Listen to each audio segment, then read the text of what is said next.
What's up, everybody? Welcome into another YouTube live show. I am John Kurtz.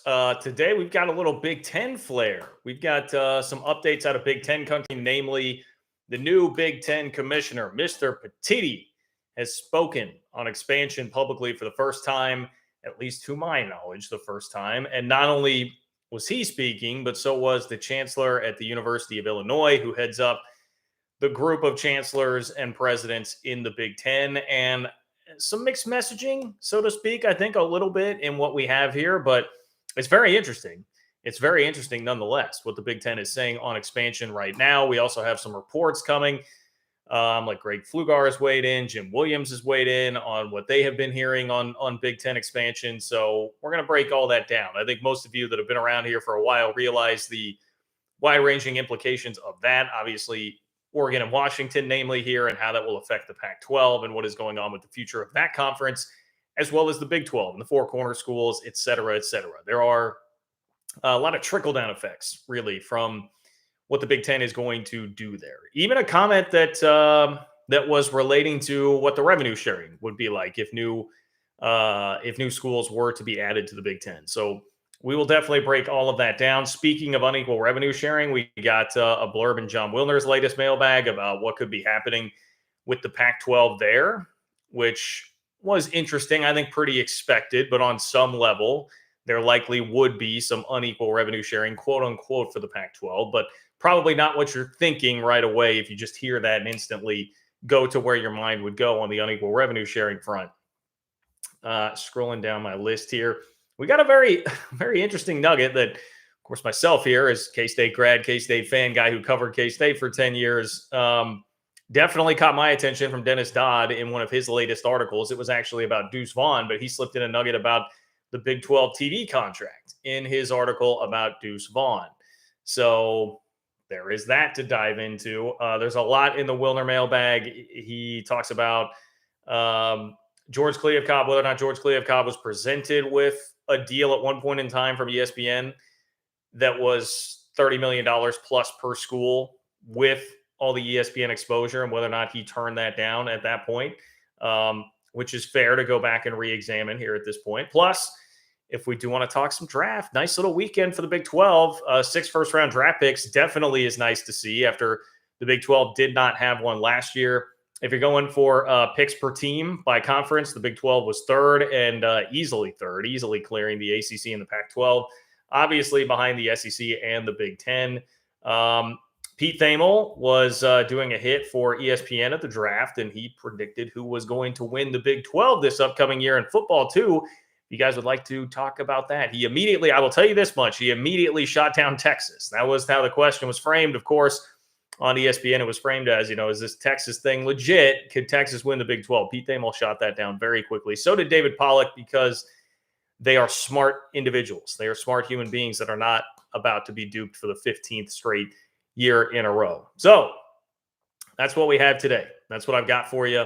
But if you guys are not strangers here, you know that you can dictate where we're going on this chat tonight. You can control the content here. All you have to do is click the $ below the chat box where it says say something.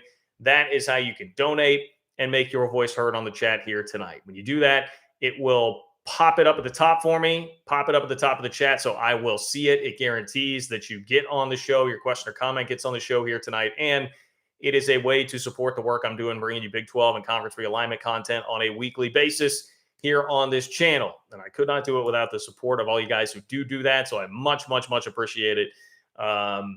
Very symbiotic here, right? You get your voice heard, supports the channel, you get more Big 12 content. It all works itself out. You can also help me for free just by simply liking the video. Totally free, just takes one click.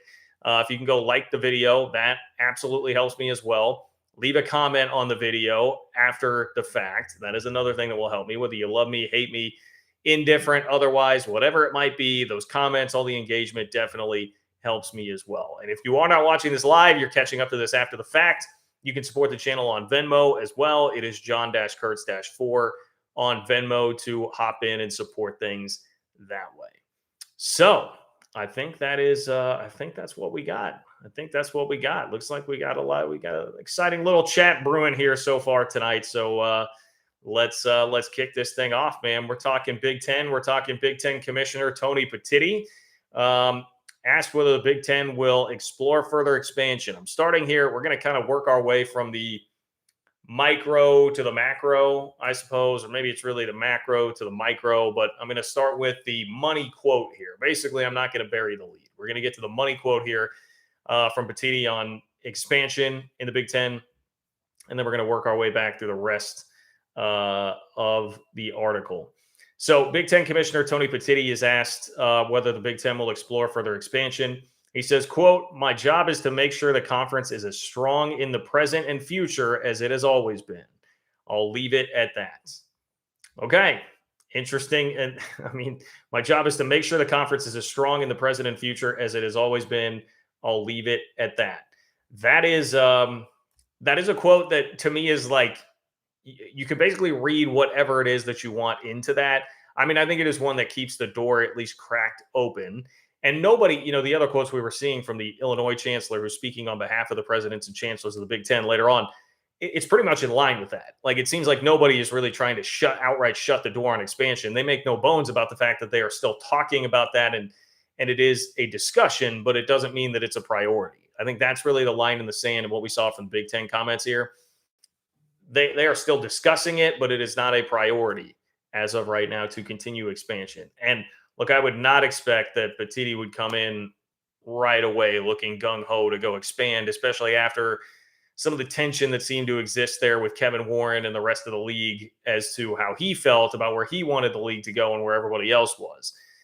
So I didn't expect that, but that quote is, I think, fairly telling as to where the Big Ten is at on this, that it's something that they will obviously have to continue to monitor. And I think everybody really kind of knew that, but it is interesting to see it publicly. And I would also just point out, like, this is a question that he had to know was coming and had plenty of time to prepare for. So I would say that, like, the wording of that, the messaging on that would be very, very intentional, because this is not a question that's going to catch you off guard. If you're a commissioner stepping into a job right now in college athletics, no matter where, like, you're going to be asked about realignment. You're going to be asked about, a number of things that you're going to get questions about, but that would be near the top of the list. So I would say that's a pretty carefully curated way for him to kind of toe the line of being like, look, we're not going out there trying to add somebody tomorrow, but we're also not just completely shutting the door on this thing because we have to. In order to keep up with the Joneses, which would be the SEC here in this case, in order to keep up with our one peer in Power 5 college football, we have to be open to this at some point. You cannot just put your head in the sand as far as that goes. Here is another way somebody spun this.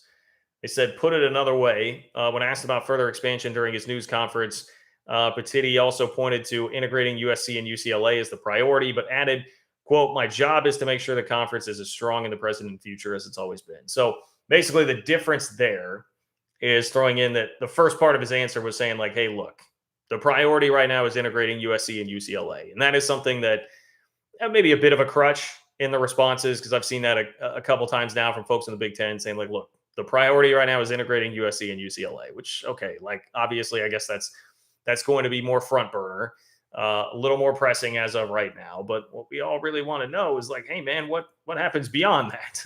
What happens beyond that? Greg Flugar, who I really respect and does a great job with his channel and has been really plugged in with the Big Ten for a long time. He said Tony Petitti answer on possible future conference expansion was expected. UCLA and USC integration is number one priority, but did not want to say anything more on the subject.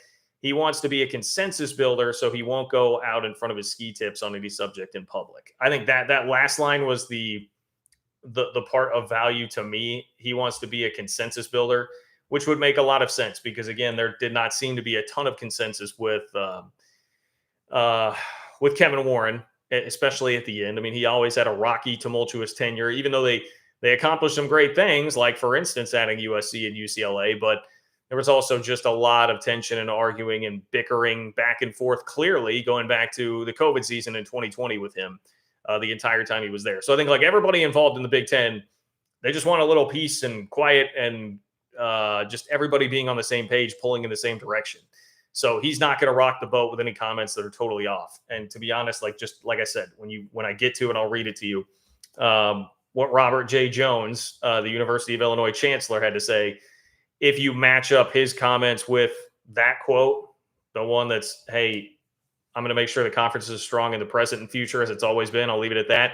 They're pretty much in lockstep with what they're saying. Not closing the door, but also not really going to go there very specifically right now. And doesn't sound like that's the number one on anybody's plate as of right now to do that. So I've got the Illinois chancellor comments. This was the Athletic wrote a full article here with a lot of quotes from him that goes into a little bit more detail. So we're going to get to that in just a second. I do want to hit up a couple of donations that I saw here. And once again, if you guys want to chime in tonight on the chat, get your question or comment on the show, make your voice heard, and support the work I'm doing here to bring you Big 12 and realignment content on a weekly basis, click the $ below the chat box where it says say something. It will pin that up at the top and guarantee that you get on the chat here tonight, and is a way to support the work I'm doing here on the channel. Matthew, what's up, Matthew? Matthew Hunsaker. Matthew says, which NFL team do you think did the best in the draft? Who do you see as the 4 teams that will be in the conference championship games for upcoming NFL playoffs? Oh, boy. I mean, look, Matthew, I'm just going to be honest with you, man. I don't have an in-depth, NFL knowledge. I watched a lot of draft stuff. I was at the draft in person here in Kansas City on Thursday, mainly Friday. That was the day that I spent the most time down there. But I am not a hardcore NFL guy. I'm a Chiefs fan. So, I mean, I'm going to say the Kansas City Chiefs. It seemed like the Eagles had a pretty good draft. I know most people were really high on that. Who else? People seem to really like the Colts drafts.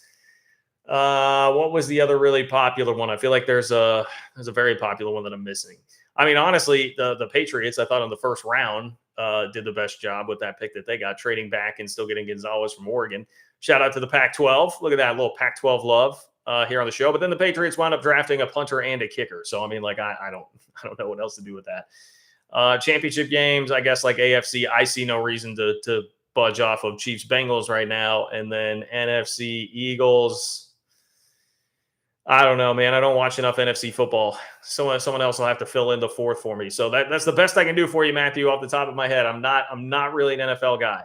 Not really an NFL guy. But as far as the draft goes, I mean, I know there's a joke in the meme of Georgia guys all going to the Eagles, but it seems like they got pretty good value there with what they did in the first round. It is, and hey, if you're going to be taking players from one school, Georgia's a pretty good place to be doing it these days. So that's what I got for you, Matthew. I hope that is sufficient. I sincerely appreciate your support of the channel and appreciate you popping in here tonight. Thank you for being here.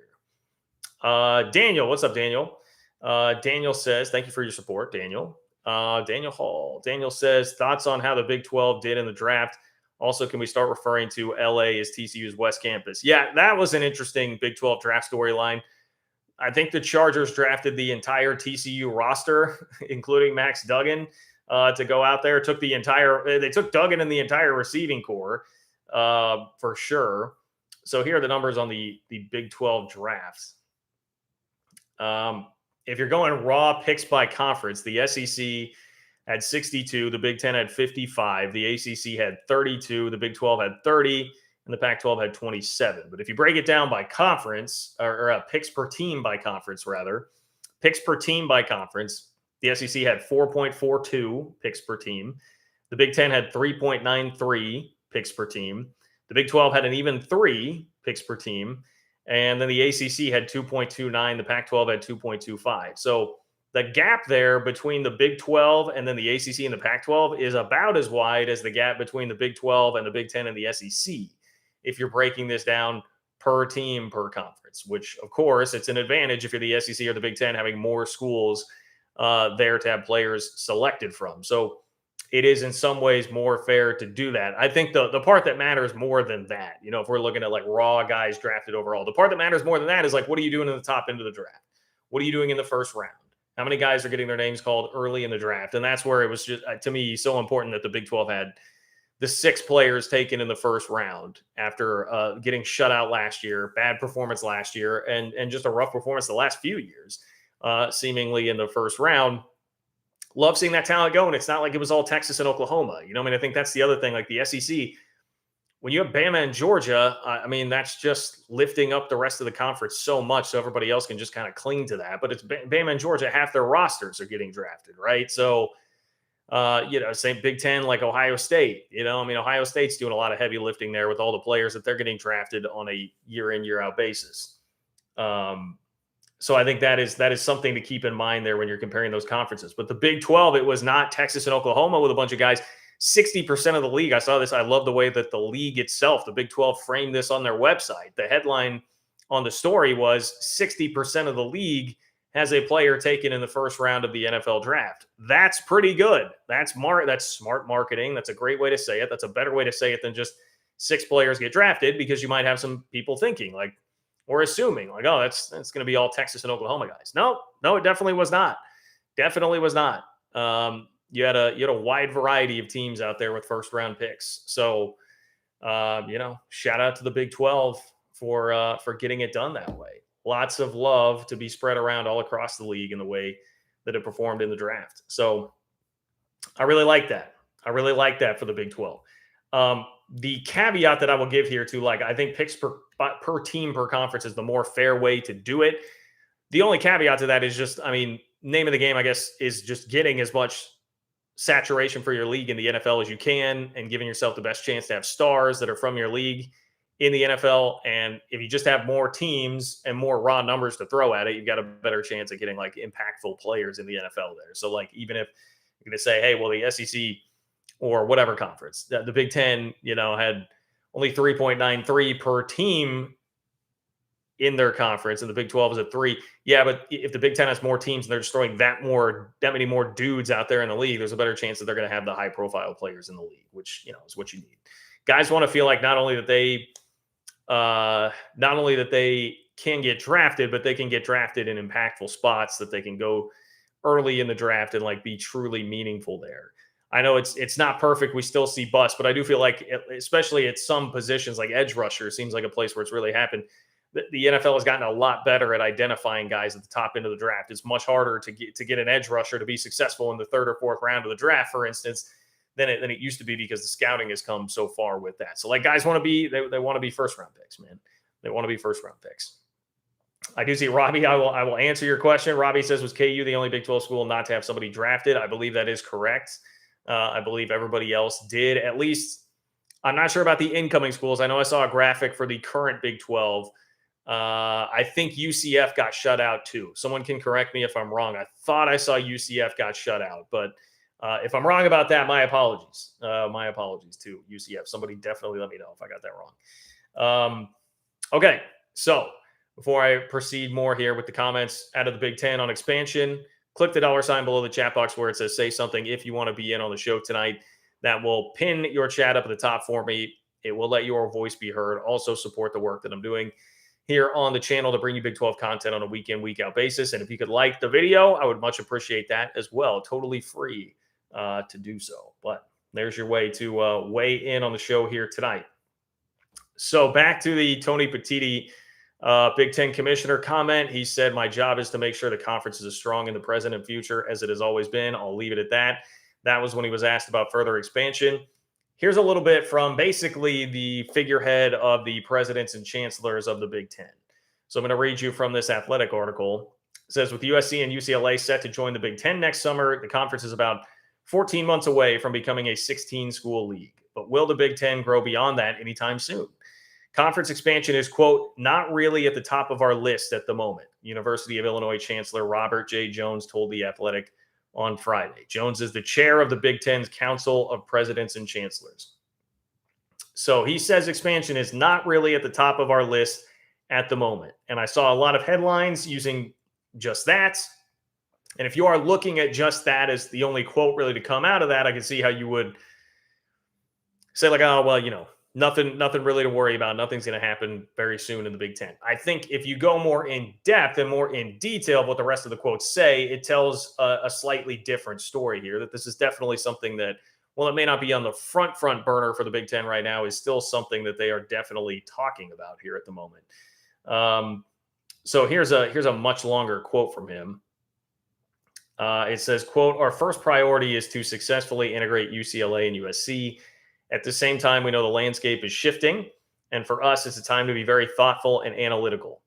Are we thinking about realignment? Of course. We're doing analysis, the cost, the benefits of staying at 16 or moving up. It's not something we're going to do just to react to what other conferences may choose to do. We're only going to do what's best for our current membership, and there has to be some value added for expanding beyond. So I guess I say this to illustrate the point that a lot of the headlines that I saw about this article use the quote, the Big Ten is, quote, not, it says expansion is, quote, not really at the top of our list at the moment.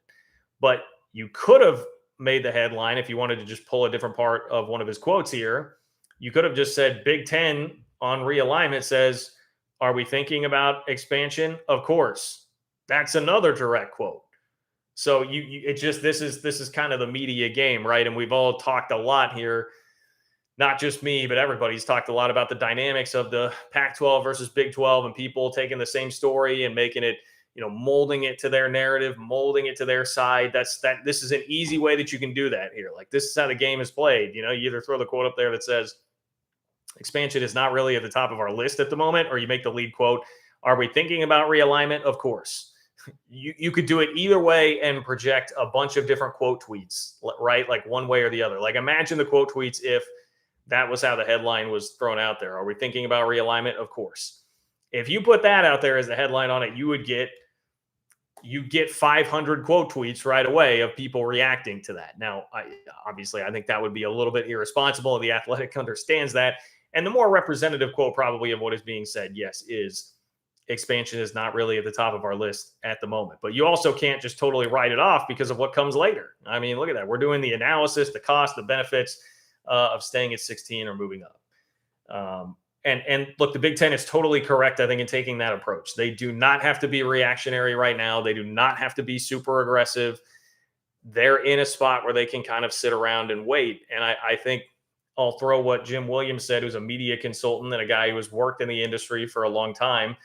He says, my Big Ten sources tell me they will not consider adding Oregon and Washington until it is clear the four corner schools would be leaving for the Big 12. Quote, we can wait to see how this plays out. If the Pac-12 is together, we will reconsider our timeline for expansion. That's the thing I think everybody kind of understands. Like, the next domino to fall here, short of Notre Dame waking up tomorrow and deciding, hey, we're going to join the Big Ten, the next domino that is going to fall is going to be Cleve Cobb puts some sort of TV deal in front of the Pac-12, and then the four corners or whoever else is going to decide what exactly they want to do. That's the next domino to fall. I think, this just reinforces that idea.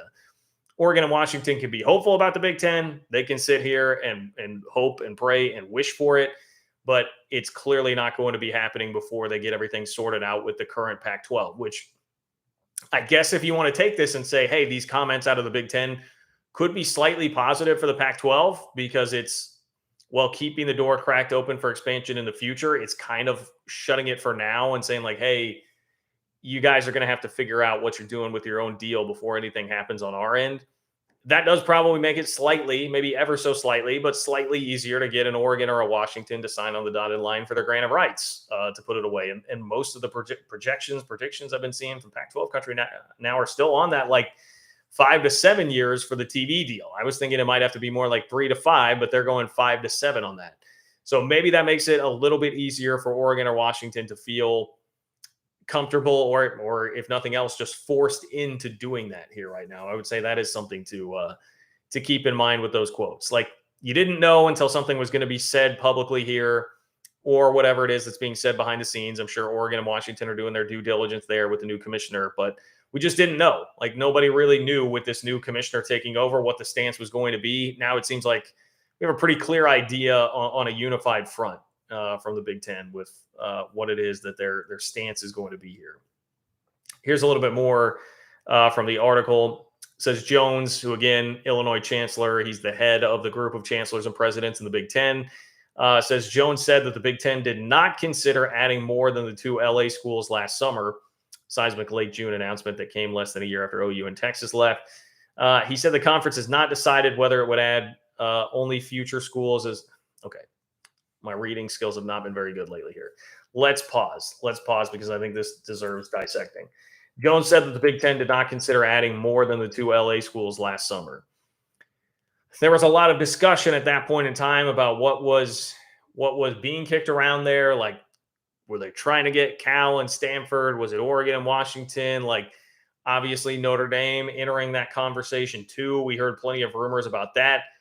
I don't know that I'm totally buying from the Big Ten that there was like no discussion about anybody else, but I think it's clear that the main thing that they wanted was LA, right? Like number one on the list, front burner to that had to be like, we're going to dominate LA. We're going to take LA. And so USC and UCLA become, I mean, USC was clearly the biggest prize, and then UCLA became the travel partner because Fox just wanted to completely claim that LA market. I think we've seen enough reporting on that we can understand that. But beyond that, I mean, there was enough smoke there that I would think there was probably some debate as to whether or not to stop there or do something else. Okay, now more here from Jones. He said the conference has not decided whether it would only add future schools as full members, which earn the exact same share of media rights revenue as the existing members. We don't have a position on that yet. So the Big Ten does not have a position on whether or not they would add schools at a reduced revenue share, which is that's a huge part of the discussion with Oregon and Washington, is whether or not the Big Ten at some point would say, hey, you can come, but you're going to make 75% of what everybody else is making, or you're going to make 60% of what everybody else is making. Basically, like whatever we think your value is. And I think it's been pretty clearly established at this point that Oregon and Washington, well, they are good brands and brands that in a world where there are only two leagues that are really playing at the big boy table, I think will be included. They don't provide enough value with how big and bulky and filled with big brands the Big Ten and the SEC are right now. They don't provide enough value to be additive if they were to come over, which again would mean that when they come over, they're able to add money to the conferences to the schools based on the deal when you have to split that pie the extra ways. So they don't have a position on that. That is one of the bigger looming questions here because Oregon and Washington clearly, I mean, no matter what they do here in the next couple of years, I don't think there's any way they're going to elevate that brand to the point where they would be additive, to the point where them coming is going to add more than $70 million per school to the TV deal. That's a lot. Like Notre Dame seemingly would be the only unaffiliated option out there right now that could really do that for the Big Ten. I don't even know, there's been some discussion about like Miami, North Carolina, schools like that from the ACC. I don't see any world where they would be additive either. So you're really looking at Notre Dame or having to take some reduced revenue shares there with who you'd be adding to the conference. So it's interesting to me that the Big Ten does not have a position on that yet. But if we're looking into the rest of Jones' comments there, it sounds like they're certainly analyzing it. They're breaking down the numbers and trying to make sure that they have a full picture of what all that would look like. Says Jones reiterated that the league would need to know that any additional schools bring enough value to make such a move worthwhile. He said it would be a data-driven decision that aligns with the vision of where we want to see the conference in the next decade and the decades beyond. And then here's another quote at the end that could have been the headline. Back to my point about the headlines and how all this stuff gets framed. This could have been the headline. It says, quote, I'd be lying if I said we weren't thinking about it, but it's not at the top of the list. There's no sense of urgency about it at this point. So there's another part of it. You could take either one of these, but it's not at the top of the list, which is basically the quote that was taken, or you could take the preceding statement, which was, I'd be lying if I said we weren't thinking about it. So imagine how that goes. The headline is Big Ten on expansion. Quote, I'd be lying if we said we weren't thinking about it.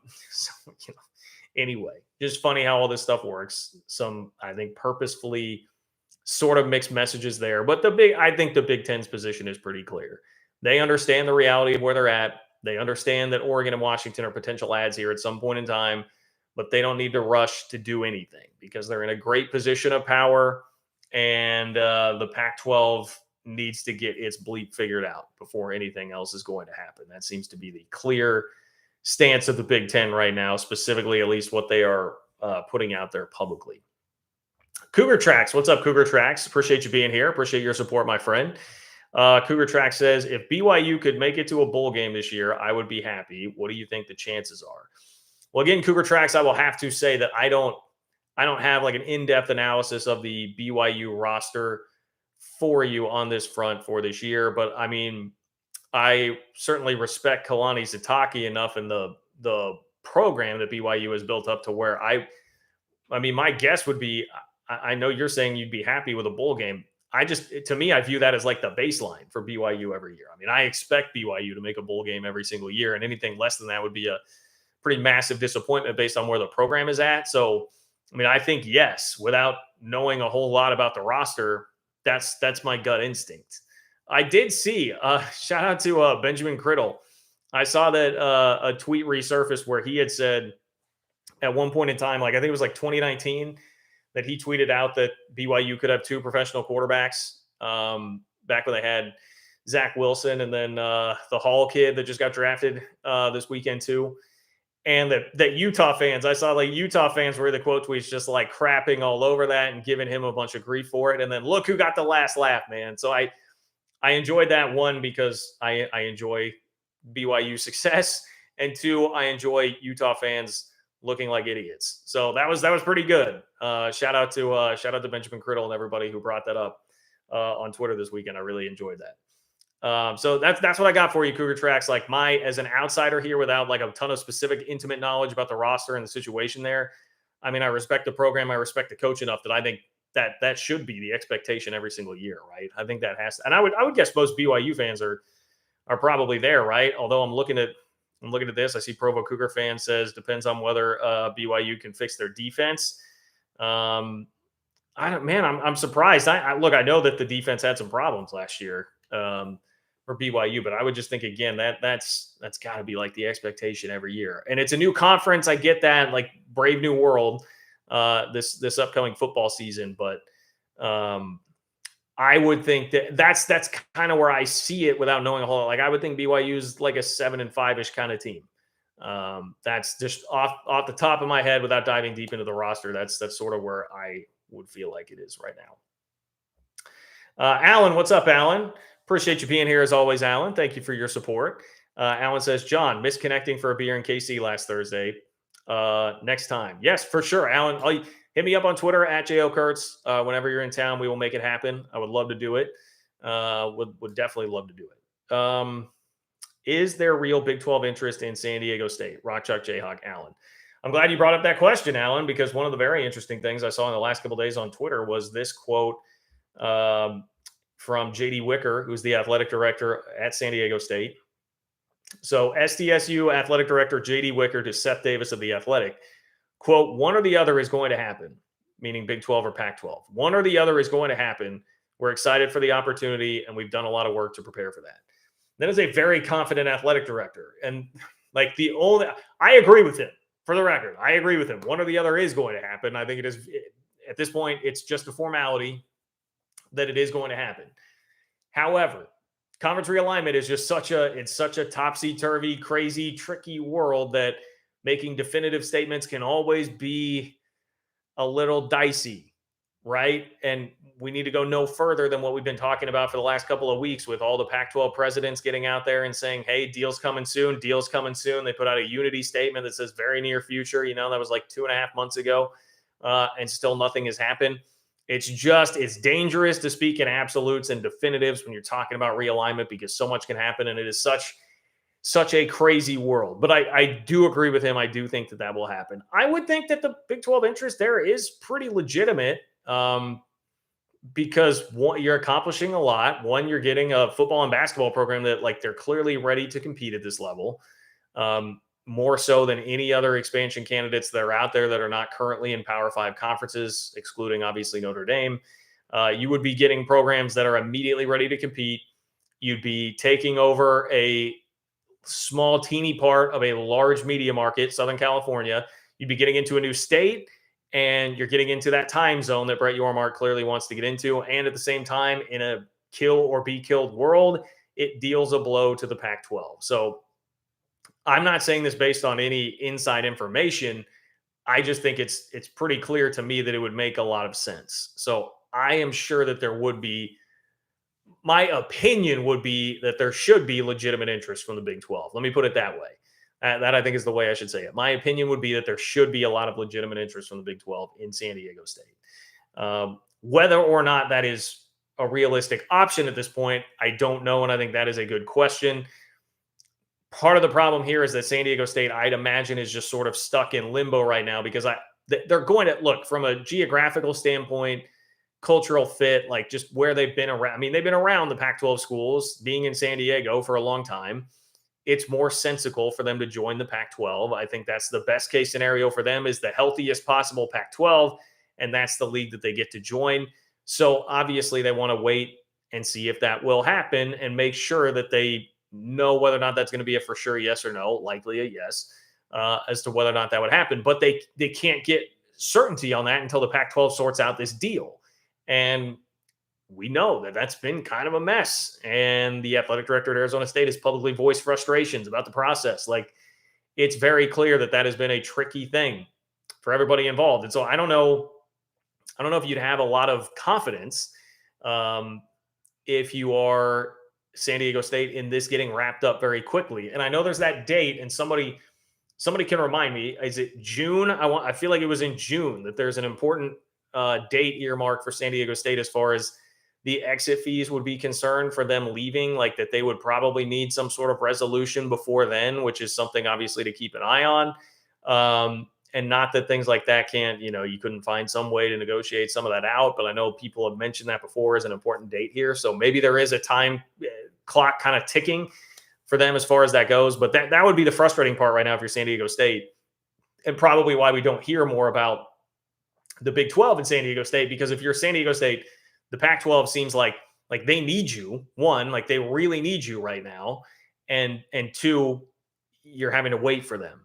So you don't want to give up that opportunity if that's going to be, you don't want to give up your best case scenario just to, and I'm going to say settle here, but it's obviously not really settling. We wouldn't view it as settling in Big 12 country. I think it's the stronger league, but it's going to be more expensive for their non-revenue sports, all the things you guys understand with the geography of Pac-12 versus Big 12 there for them. So that's got to be kind of a tight situation. Not a little bit frustrating, I would think, for San Diego State. I feel for them because I don't trust George Kliavkoff to get this done in any sort of timely manner right now, based on how we've seen all this stuff play out before. So, yeah, tricky situation right now, I would say, for the Aztecs. Matthew Hunsaker, what's up, Matthew? Matthew popping back in here. Matthew says, we'll be in town for BYU. I love this question. I can see where this is going. We'll be in town for BYU's first Big 12 game in Lawrence in September. First of all, that is a great idea of you to go. I'm happy that you're getting to go. And as much as I'm supposed to be K-State guy up here, like, I actually enjoy Lawrence quite a bit. The city, they've got a really cool music scene. I wind up going to like 4, 5, 6 concerts a year in Lawrence. They've got a pretty good food scene. Like, yeah, you should definitely do that. It is like, you're going to be like 45 minutes away from Kansas City. And so this question comes, what are some of your favorite under the radar restaurants in Jackson/Johnson counties, less famous than Joe's, Arthur Bryant's? All right. So you've got a good read here, Matthew. You got a good read. You already know about Joe's, Arthur Bryant's, etc. Some of my favorites, there is a place right near me that I really like, that's like Mediterranean style tapas. That's very nice, called Extra Virgin. I like it a lot.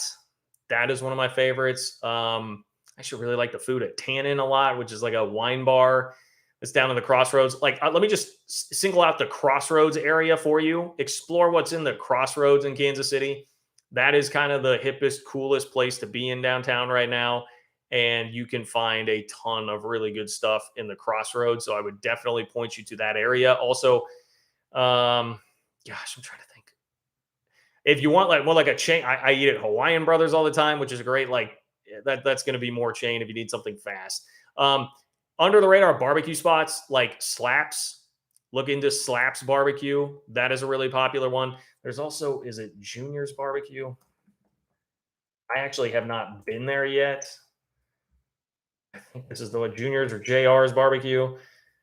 Maybe I got the wrong one. I'm going to screw this up. Someone's going to get mad at me. But anyway, there's another, but hit me up on Twitter, Matthew, and I can figure it out for you. There's another barbecue spot that I've seen get a lot of publicity and run lately in Kansas City that I still need to check out. If you're not looking to go to like the famous barbecue spots there. But yeah, Crossroads would be my biggest suggestion for you. You can find all sorts of awesome stuff, whatever you're looking for there. And hey, if you want more specific, like not just me trying to go off the top of my head, recommendations here for you, again, just hit me up. Town Topic is supposed to be like Andy Reid's favorite burger in town. If you're looking for a burger, kind of like a diner, old school diner sort of experience, you can go to Town Topic. That's another one there too. So I hope that helps, Matthew. I'm excited for you. I'm excited for you to get to go check that out. If Zen Zero is still a thing in Lawrence, that was a place I really liked. The Mad Greek is also pretty good in Lawrence as far as food spots go. And I really enjoyed the food out at. Do they have like a Lawrence Brewing Company now? I know there's Free State, but it was the other one. That place was also really good when I ate there recently. Delaric, what's up, Delaric? Appreciate you being here, my friend. Delaric says, if the pack doesn't fall apart, this TV deal. If the pack doesn't fall apart, this TV deal and make to the next, do you think it's possible the ACC minus the Big Three would merge with the Big 12 instead?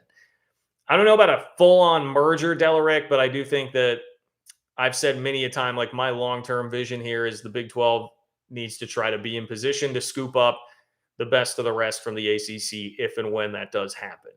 So once North Carolina, Miami, Florida State go find a different home, those, of course, being the schools that not only carry that, I guess four, Clemson, North Carolina, Miami, Florida State. Once those schools that have already been grumbling about unequal revenue sharing, that they want unequal revenue sharing because they feel like they're carrying the rest of that conference and they're stuck in this bad TV deal. Once you would distribute all of those, then it would be like the rest, your Louisville's, your like Louisville, Duke, Virginia Tech, and I don't know, maybe Duke because of the academics and the basketball program has a place in the Big Ten or something. But those sorts of schools, Pitt, those are the ones I think that you would want to be in line to try and grab. I think some of this will depend on when the timing is. Looking at who is the most valuable at that point in time, can somebody up or decrease their value from here to now that would drastically change things? Like maybe. So I probably just need to know what the parameter, what the dynamics of all that are going to be like at the time to see who's the most valuable. But my guess would be that at that point, you're not going to want a full-on merger because there will be some schools that are going to be dead weight. Would the Big 12 be in a rush to add Boston College? I certainly don't think so. So I think you just have to be picky, choosy, taking the schools that you think offer the most value at that point in time, which is a cold, harsh reality. Again, like I don't mean to single out Boston College, but it's just that's kind of the cold, harsh reality of where things are at. So I think your head's in the right place there. I don't know that I would foresee like an entire merger between the two conferences. I'm looking at someone said the Quaff. The Quaff is a fun place to check out. The Peanut, if you want wings, there's a place for you. The Peanut, you can check out the Peanut for some good wings. That was Matthew, right? We're talking about Kansas City spots. The Peanut, Lady Bird Diner in Lawrence. Okay. Rob S. What's up, Rob? Rob, thank you for your support as always. Rob says, I would laugh my ass off if the Pac-12 ends up in a year-long standoff of the four corner schools waiting on their deal and Oregon and Washington waiting on the Big Ten and their media just expiring. Yeah, I guess there is like at some point there is a hard deadline here because they will need to get some kind of TV contract before the 2024 athletic season kicks off. I mean, right now, the thing is, Rob, like my knee-jerk reaction is to be like, I mean, look, they're going to get it figured out in plenty of time. There's, you got like a year, you'll be okay.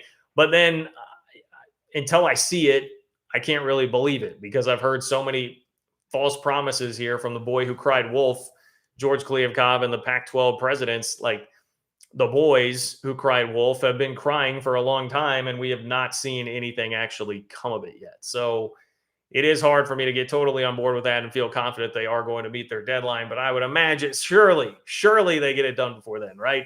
Surely they do. Surely. If you guys want to chime in and get your question or comment on the show tonight, you can do so by clicking the $ below the chat box where it says say something. Click that $, make a donation. It will pin your chat up to the top for me. Ensures that you get on. You can dictate the content on the show tonight, and it supports the work that I'm doing, bringing Big 12 content to you week in, week out here on the channel. It is all much appreciated, and I could not do this without your guys' support. Okay, so we got to the San Diego State bit there. How about this? Now, I'm going to read this. Believe me, I know that I ham it up specifically on Twitter about K-State. I feel like that is a part of my job, right? K-State needs some voices in its corner, and I try to be that sort of a voice, much like I am for the Big 12. But I'm going to read this because I think it has Big 12 wide implications beyond just what it is saying here about K-State. But this was from a Dennis Dodd article that he wrote surrounding the draft. It was about Deuce Vaughn. So it's like a Deuce Vaughn kind of profile piece, which, by the way, I assume most people have seen this here, but would highly encourage you to go check out on the Cowboys Twitter account the video of Deuce Vaughn's father, who is the head of college scouting for the Cowboys, making the call to his son, saying that they were going to be drafting him in the 6th round yesterday. It was incredible, like a touching. If you watch that and don't at least tear up, I don't think that you've got a heart in your chest. It's pretty great stuff.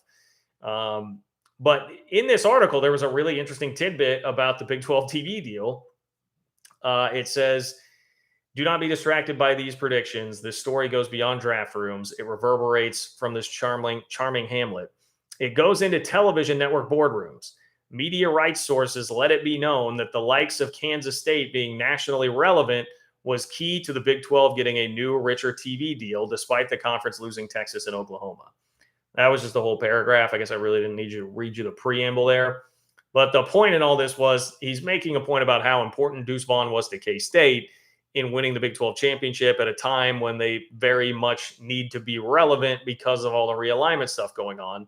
And he says, media rights sources let it be known that the likes of Kansas State being nationally relevant was key to the Big 12 getting a new, richer TV deal, despite the conference losing Texas and Oklahoma.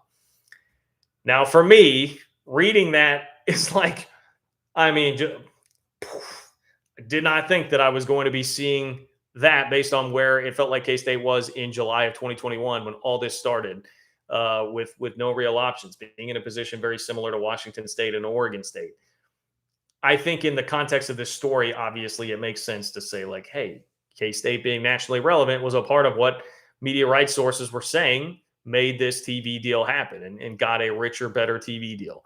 But I think if we're being totally honest about it, as much as I want to ham up the K-State angle of it, it's all the schools that have risen up recently in the Big 12 to prove that this conference can hang nationally. Like, to me, that's more K-State being an example here of K-State and TCU this year, Oklahoma State and Baylor last year, 2021, although really for Oklahoma State, it's been just 2 decades of consistency. And for Baylor, it's been some real high marks here over the last 10 plus years, going back to the Bryles days. But I think you get the point. The Big 12 has shown over the last 2 seasons leading up to this TV deal that they can have different schools rise up, that they can produce conference championship games with great viewership numbers, that they can really drive a lot of interest into the conference. And then this year with TCU, they can get into the playoff and they can win a game in the college football playoff. So I think Kansas State there is really representative of all these schools that we've seen pop up in the Big 12. And the overarching point there would be like, hey, the TV networks are seeing that there is going to be really competitive, good football, even without Texas and Oklahoma. Like, competitive, good football is not just going to leave. Cincinnati has made the playoff. You've had a Big 12 team in the playoff now, back-to-back years with TCU and Cincinnati. This league can still stand on its own. K-State being a piece of that this year, with the Wildcats rising up and playing in a Big 12 championship game that had such a high viewership number. I'm forgetting, was it over 8 or over 9 mil? Forgetting what that peak number was from the Big 12 championship game this year. I digress. I think that's really what matters there. But if a school like Kansas State could be included in that sentence, and there is even a media source, even though this says media rights sources, there are media rights sources out there that would say, hey, K-State being good this year is a piece of what made that Big 12 TV deal richer and better. It's a great thing for the conference. It's a great thing for the conference if a school like that is going to be able to help contribute to it. So, small note, minor note, but I obviously I had to include that, guys. You know I had to include that. Nice little feather in the cap for the Big 12 there in that latest Dennis Dodd story. Boom to the Sooner. What's up, Boom to the Sooner? Thank you for being here. Boom to the Sooner says, when the ACC TV deal finally expires, will all hell break loose again and we see another game of conference musical chairs? Yeah, I mean, as of right now, yes, absolutely. It will be. I mean, there's no way. The ACC is not staying in its current state for another TV deal. I don't think there's any doubt about that. One, because of just the dynamics of it right now, that you've got schools clamoring for a higher percentage share of the revenue that's coming in. 2, because their peer, like the SEC and the Big Ten, are getting so far away financially. And well, the ACC, if it went to market right now, would certainly make more than what their TV deal is right now. It's not going to be enough to be super competitive with the Big Ten or the SEC. And then you throw the timestamp on it, which, that's going to be 35. I mean, who knows how much things will have changed there. The SEC and the Big Ten will have each signed new deals by about that time. So their number is going to be even just way up, assuming that you believe that live sports values are going to continue to increase here and appreciate in value.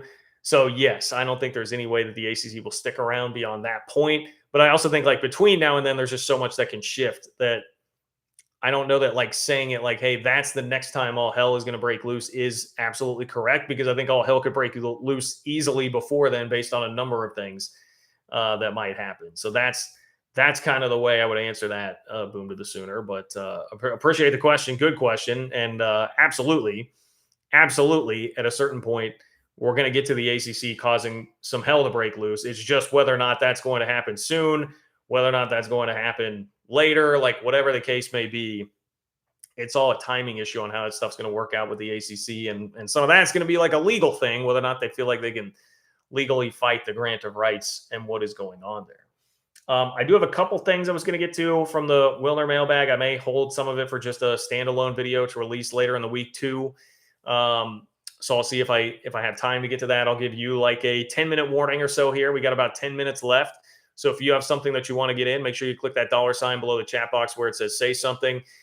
In order to do that, I much appreciate all of you who do. It will ensure that your question or comment makes it on the live chat tonight, pins it up at the top for me. And it's a way for you to control the content, make your voice heard, and support the work I'm doing, bringing you Big 12 content. Also, if you could like the video, I would much appreciate that. Just one click, totally free. Like the video. That helps me out a bunch as well. Leave a comment under the video. That will also help. Make sure you're subscribed. Make sure you click the bell so you get alerts as to when I'm going live and when I drop content. Jeff, what's up, Jeff? Love to see Jeff Fuller in here. Thank you for being here, and thank you for a very generous donation, my friend. I really appreciate your support. Jeff says, love the show, Kurtz.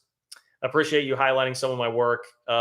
Yes, go follow Jeff at JJ Fuller 72 on Twitter. JJ Fuller 72. I would definitely suggest that. Jeff does a really good job diving into some of the numbers, breaking down what's going on with TV numbers, etc. Everything happening with Big 12 v Pac-12. He's a really good resource on Twitter. So I would highly encourage you to go follow JJ Fuller 72 on Twitter. It says, great job defending the Big 12, and I'm loving the current balance and unity in the conference. Keep cashing those checks from Karen. Sincerely, your faithful fellow 12 and honor. What a great message, Jeff. Knock that out of the park. Hit all the high notes there. We got Karen. Yes. All hail, Overlord Karen. All hail. I got a new check. In fact, the check hits the bank tomorrow from Karen, everybody. So my latest check from Endeavor Karen, our great overlord of the Big 12, will be hitting my bank account tomorrow. And an extra zero this time, actually, in fact, from Karen. An extra zero. Imagine that. It's because we had a nice draft. Big 12 had nice drafts. I was spreading tons of Big 12 propaganda throughout the draft, so I got a little extra zero added to the paycheck there. But, Jeff, I certainly appreciate the work that you do and definitely respect the work that you do, and you play a part in this as well, in helping to unify everybody in the Big 12, give the Big 12 a voice, and defend the Big 12 against those who dare speak ill of the league in this college football ethos. So I appreciate you, Jeff. Thank you for being here. Thank you for your support. Keep doing what you do, and don't be afraid, man. Reach out, DM me, tag me when you've got stuff. I will help promote your work as much as I can. Go follow Jeff, everybody. JJ Fuller 72. Please do that. We've got Delarick in next. What's up, Delarick? Delarick says, if ACC doesn't figure out how to get out of their grant of rights, even the Big 12 will have done 2 new TV deals, not to mention the SEC and Big 10. Yeah. Yes. That is why, you're seeing this. It's not really panic, I guess, from Florida State, Miami, North Carolina, Clemson, but it's urgency. You're seeing urgency from them now because they realize the situation. Apparently nobody feels confident enough to legitimately go challenge the grant of rights here at this point in time. So they're looking at it hey, what is our option? Our only other option is to try and nickel and dime as much money as we can out of this conference for right now to try to keep up in this arms race. And the way to start that, and the way to just start rocking the boat and not accepting the status quo is to start demanding unequal revenue sharing right now and saying, hey, we're making so much more money for this conference. We should be taking more of this in. It should not be the rest of you guys that we're keeping afloat here. So that is the situation that they're in, because you're totally right, man. I mean, we've been talking about, hey, for the Big 12, get this deal in now. Maybe you figure out breaking basketball off from football and find different ways so that, it's always been position yourself so the next TV deal can be really good and you can even make the next one more, and values do go up. I know we're seeing a little bit of a curbing of how fast the streaming rights are going up, but I still think there's going to be a deep value for streaming and live sports when the next deal comes up and the next one after that. So I would expect that number to continue to increase. Yeah, that is why the ACC deal is so bad, because you're just stuck at a rate that is ancient. You're stuck at a rate that is ancient. Signed for way too long. It was bad timing. It was just bad business by the ACC. And yeah, if you're missing multiple go rounds of other schools signing deals, I mean, it's very similar to like in the NFL, right? Like Lamar Jackson just signed the richest deal for any player in NFL history. And then when the next quarterback comes around with a deal, that one's going to be more. And when the next quarterback comes around, that one's going to be more. Patrick Mahomes got the $500 million deal at one point in time. And now, there are many quarterbacks who are being paid more than him right now, because the next time someone comes up to market, that number increases. So that's what you're missing out on if you're the ACC. RJ Dickens. Oh, hopped in front of me. There we go. RJ Dickens. What's up, RJ Dickens? Appreciate you being here. Thank you for the support. RJ Dickens says, where does the Pac-12 go for a TV deal when they've been turned down by the likes of CW and Ion? Yeah, and I will just say we've seen reports that those channels were involved in discussions, whether or not they, just in fairness to the Pac-12, I don't know that I would say we know that they were like turned down by those. They were just options that were at least discussed on some level. The problem that they have is just obviously running out of space, running out of options. You've got a lot of competition coming up too in the space with big time rights deals that are going to be up for market here pretty soon. And so you have basically, Fox is pretty full up here. ESPN has some inventory, but not a ton.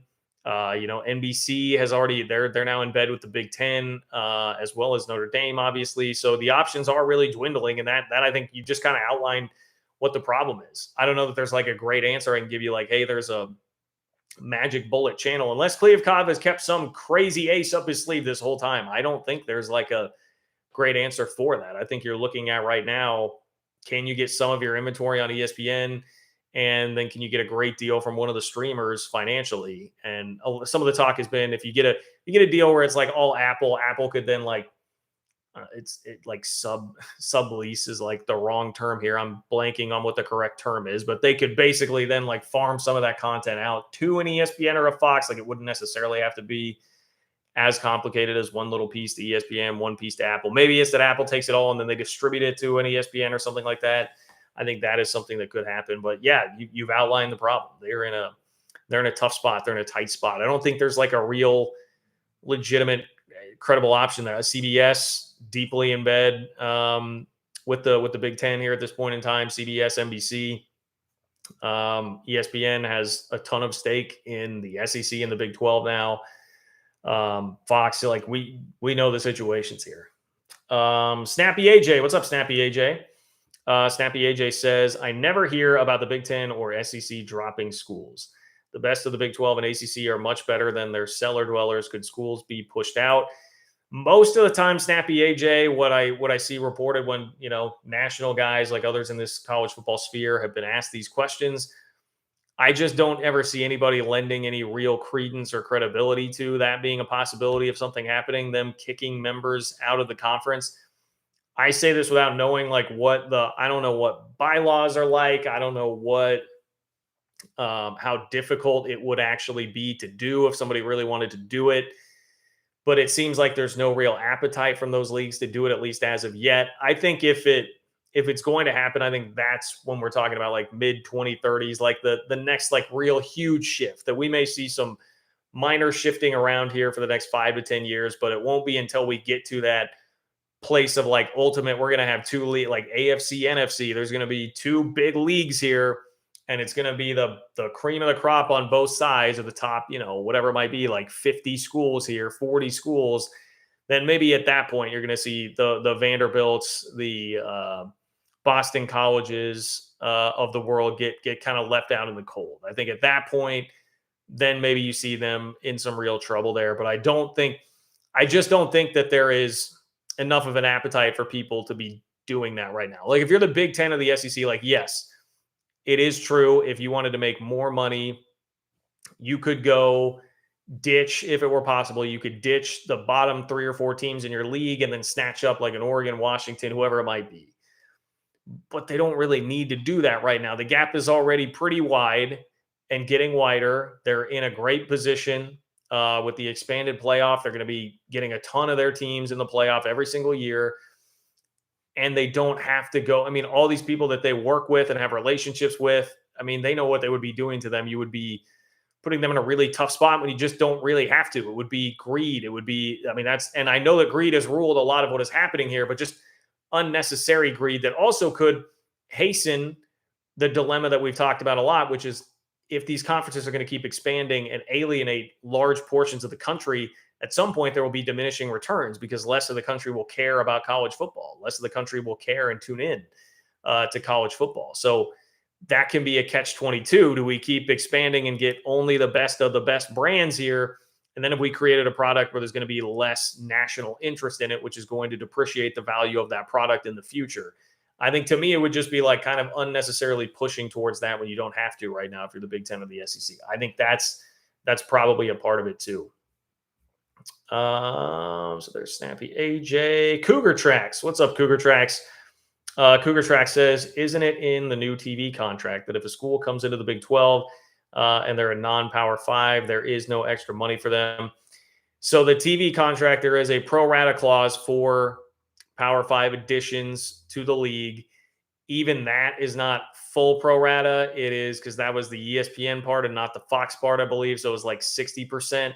So you'd have to go try to negotiate the other 40% out of Fox or out of a new TV part, whatever it might be. So if that is a point towards San Diego State, which we were talking about earlier, fair enough. I do think that's fair enough. That's probably something I should have brought up at that point in time, that the pro rata clause wouldn't necessarily kick in with that. But I think you could probably still make your case at least. But that may be something that complicates it. I think it's fair. I would kind of just even back off and say, I think you make a good point there, that if that's not going to kick in the pro rata, that might be a sticking point and make it a little trickier to try and get them into the conference here right now. But I really do feel like most of it is just that San Diego State's going to be waiting on the Pac-12, as they should. Like, they should do that. Even though I obviously feel like the Big 12 is a better conference, it just makes so much more sense for San Diego State. They want to hold out hope that George can pull something together and kind of knows what he's doing. And we'll be able to get them a deal that'll keep them in a more geographically sensible sort of conference. Okay. We're out of time here. I don't think we're going to be able to get to the Wilner mailbag stuff. I'm going to try to put together a standalone video for you on this here shortly to get to you at some point here in the next week to cover some of that, because I do think there are some interesting topics broached here, including, there's a little tease for you, including a new expansion name that I had not heard brought up yet for the Pac-12. We've talked about a lot of them, man. We talked about like the Rice and Tulane angles of this, but this was a new one. This was a new one from Wilner that I had not heard discussed. Actually, it was someone asked a question about it, and he addressed it. But it'll turn your head. It'll turn your head for sure. Snake in with the last word. Snake says, "Love your work. USF sucks. Charge on." Snake got in there. I don't know if Justin's in here. Justin usually tries to get that last word and fire back at the UCF fans, but Snake is getting the last word as of right now. Anyway, appreciate you guys all being here. Please like the video if you have not yet. Please make sure you're subscribed and click that bell so you get alerts when I'm dropping content. You get alerts when I'm going live, all that good stuff. Continue to spread the word of mouth, social media, your friends and family who you think would enjoy this channel, this community that care about college football, Big 12 football, conference realignment, all that stuff. Continue to help spread the word there. You can support the channel on Venmo. It is John-Kurtz-4 in order to do that. So I much appreciate all of you guys who do. I had somebody, I had a BYU fan. I wish I could remember your name. I'm so sorry that I'm not remembering it right now. Said you're going to be the you're coming at Craig Bolerjack for the most popular former K-Stater with BYU country. And I was like, hey, that's some good company, man. Craig Bolerjack's a good dude. And I actually went to school with his son at K-State for a minute. Also very good dude. So, and Craig, I've talked to a couple of times. I'm sure he probably wouldn't remember me, but when I was a younger broadcaster, I did chat with him a couple of times about career stuff. Great dude. Very, very much respect his work. So anyway, oh boy, we got Justin in here. Gets his shot in, says UCF sucks then, now, and forever. Wow, that's pretty strong, man. Then, now, and forever. Whew. Justin, bringing it strong. Boom to the Sooner. Have you ever thought about starting a when page for yourself that covers things in the way you do on this channel? What is a when page or WEN page? I'm not sure what that is. Oh, is it just supposed to be web page? Just supposed to be web page? The thing, if I were to do this full time, if I were going to go in full time and do this, like maybe, but that's just not really what I at this point. I enjoy the day job quite a bit. I enjoy what I'm doing there. So I'm not ready to like push totally all in on this, but you never know. Keep an open mind as far as that goes. But I appreciate the question. Boom to the Sooner. And Rob S, Batcats win. That is correct. The Batcats did win. They took 2 or 3 from Texas Tech. They've won back-to-back series right now against teams that really up their RPI. They've got a shot at a regional here, and still kind of in the conversation for the Big 12 title. They're at least tied for second, I believe, right now. Maybe Oklahoma State is still a bit in front of them. Anyway, I know West Virginia is winning the league right now. All right, it's going to wrap it up for me, guys. I appreciate you. Thank you for being here. Hit me up on Twitter if you have anything, and I will talk to you all soon. Enjoy the rest of your Sunday.